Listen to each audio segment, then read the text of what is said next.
13-cü günün duası. İlahi, bu ayda məni natəmizlik və iyrənc şeylərdən pak et. Alın yazısı ilə məni bu ayda olacaqlara səbirli et. Və öz köməyinlə məni bu ayda təqvaya və əməl-i salih insanlarla dostluğa müvəffəq et. Ey miskinlərin gözlərinin işığı Allah! Bismillahirrahmanirrahim və bihi nəstəin və huvə xeyru nasirin və mu'in.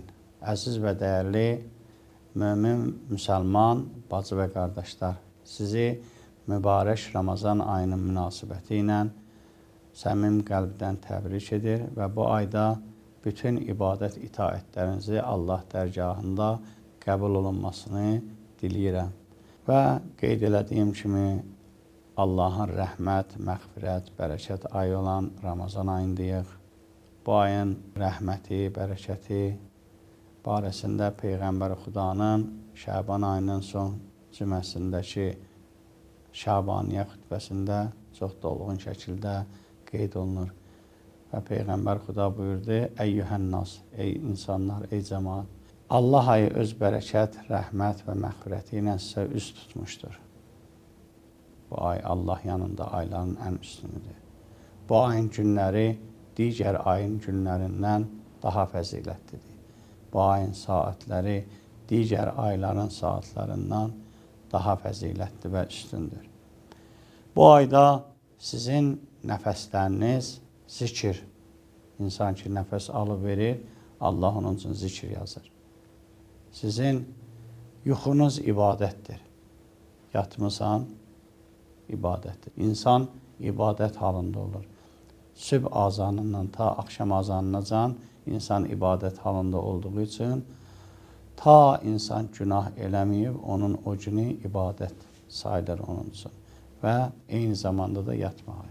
Və bu ayda Peyğəmbər Xuda bizə çox tövsiyə edib ki, sosial baxımdan bir-birimizə diqqət və qayğı ilə yanaşaq. Xüsusən ehtiyaclı ailələrə, az təminatlı ailələrə, yetimdar, kimsəsiz, şəhid ailələrinə əl tutaq.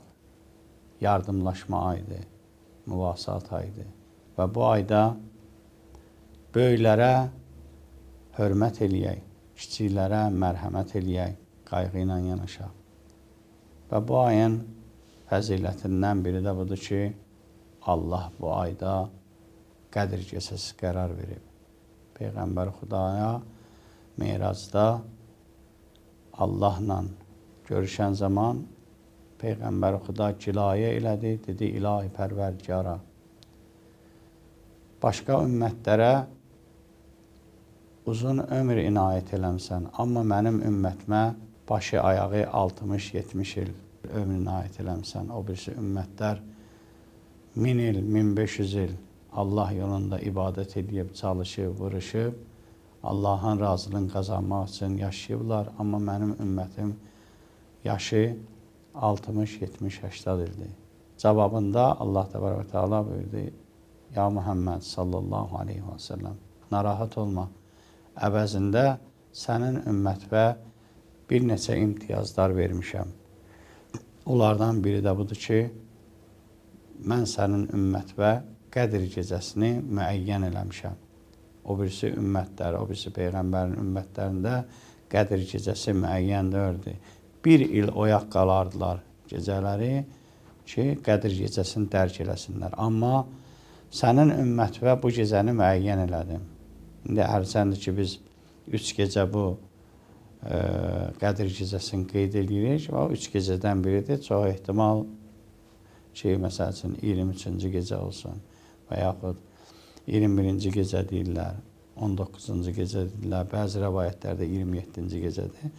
Hər hal, bir ilin ərzində oturub gözləyəsən, Qədir gecəsini dərk eləmək üçün oyaq qalasan, bir də Allah müəyyən edir bizim ümmətə ki, Qədir gecəsi bu gecədədir. Bu Qədir gecəsinin bizlər üçün çox böyük əhəmiyyəti var. Allah buyurur Qədr surəsində Əuzubillahimineşşeytanirracim İnna ənzəlnahu fi leylətil qədr. Biz bu Qur'anı Qədr gecəsində nazil edirik. Və ma ədraka ma leylətil qədr. Peyğəmbər və sən nə bilirsən ki, bu Qədr gecəsi nə deməkdir? Leylətul qədr xayrun min əlf şəhr. Bu Qədr gecəsi 1000 aydan üstündür, fəzilətlidir. Yəni 1000 ayı 12-yə bölsək təqribən 83 il eləyir. 83 ildə bir adi bir insan ömrü qədərdir, yəni orta hesabla. Yəni bu bir gecə bir insan ömrünə bərabərdir. Bu bir gecədə olan ibadət bir ömür insanın elədiyi ibadət qədər savab yazılır. Yəni bu gecədə olunan ibadət 1000 ayın ibadətindən fəzilətlidir. Nə qədər əhəmiyyət kəsb edir. Və buyurdu, ey mənim Peyğəmbərim, sənin ümmətvə suyu pak edici qərar vermişəm. O birisi ümmətlərdə insanların bir geyimi, bir libası napaş olursa, onu çıxardıb atardılar. Amma sənin ümmətin üçün suyu pak edici qərar vermişəm və bunu ilə insanlar həm özlərini, həm əlbisələrini, libaslarını paklandırıb geyinə bilirlər. Bu gecənin böyük əhəmiyyəti var. Bu gecədə mələklər nazil olur. Yer əhlini ziyarət eləmək məxsusən olar ki, bu gecə oyaq qalırlar, əhya saxlayıb Qur'anı qarşılayırlar. Və bu ayda qeyd elədiyim kimi yardımlaşma ayıdır. Çalışağım bu ayda Allah Teala bizə ünvanı göstərir. Və bizil qurba vəl yətama vəl məsakin. Əvvəl valideyni tapşır və bil valideyni ihsanən. Çalışın, valideynlərsə yaxşılıq edin. Və bizil qurba, qohum əqrəbaza yaxşılıq edin. Baş çəkin, qohumuzda, əqrəbazda imkansız, az təminatlı, problemli ailələr varsa, onlara çalışın, əl tutun, müxtəlif bəhanələrlə gedin, başa çıxın və imkan daxilində müəyyən ərzaq yardımı onlara təqdim edin. Və bu ayda olunan ibadətin Allah yanında çox böyük əhəmiyyəti vardır. Və Allah Təbarək və Teala bu ayda cənnətin qapılarını öz bəndələrinin, mömin bəndələrinin üzünə açar. Və Allahdan istəyin ki, Peyğəmbər buyurur, o qapıları sizin üzünüzə bağlamasın. Allah bu ayda cənnətin qapılarını sizin üzünüzə açar. Və Allahdan istəyin ki, cənnətin qapılarını sizin üzünə bağlamasın, üzünüzə bağlamasın. Və Allah bu ayda cəhənnəmin qapılarını öz bəndələrinin sizin üzünüzə bağlayar. Və Allahdan istəyin ki, bu qapıları sizin üzünüzə açmasın. Və bu ayda şeytanın əli, qolu zəncirlənmişdir şeytanlar. Və Allahdan istəyin ki, şeytanları sizlərə müsəllət, yəni hakim eləməsin. Bu ayın Allah yanında böyük mükafatı vardır. Allah Təbarək və Teala Peyğəmbərin hədisində buyurur ki, bu ayın mükafatı şəxsən mən özüm təqdim edəcəyəm. Yəni, Allah yanında çox böyük mükafatı vardır. Allah Teala Qur'an-ı Kərimdə səbr eləyənlərə saysız hesabsız mükafat verəcəyini bildirmişdir. Yəni, oruc elə bir ibadətdir ki, Qur'an-ı Kərimdə səbrlə də ifadə olunur. Elə bu səbəbdəndir ki, müqəddəs dinimizdə bir sıra əməllərin mükafatının böyüklüyünü başa salmaq üçün meyyar olaraq orucu göstərir. İslamda orucla bağlı diqqət çəkən digər bir məqam da orucun bir sıra əməllər üçün kəffarət, cərimə rolunu oynamasıdır. Yəni, bəzi əməllər var ki, bəzi günahlar var ki, onun kəffarəsi oruç tutmaqdır. Məsələn, and içmək, əgər andı sındırarsansa, onun kəffarəsi 3 gün oruç tutmaq və ya 10 fəqirə təam verməkdir. Və yaxud da ki, Məkkədə bəzi əməlləri yerinə yetirə bilmədin, məsələn, qurban kəsə bilmədin, 3 gün Məkkədə və 7 gün qaydandan sonra öz vətənində oruç tutmaqdır. Yəni, bu cür də orucun bəzi təyinatları vardır Quranda. Lakin Quranda bir sıra günahın günah əməllərin cəzası olaraq, yaxud bir sıra vacib əməllər yerinə yetirmədiyi üçün oruç tutmaq əmr edilmişdir. Bəqərə surəsinin 196-cı ayəsini, Nisa surəsinin 92-ci ayəsini, həmçinin Maidə surəsinin 89 və 95-ci ayələrini göstərmək olar.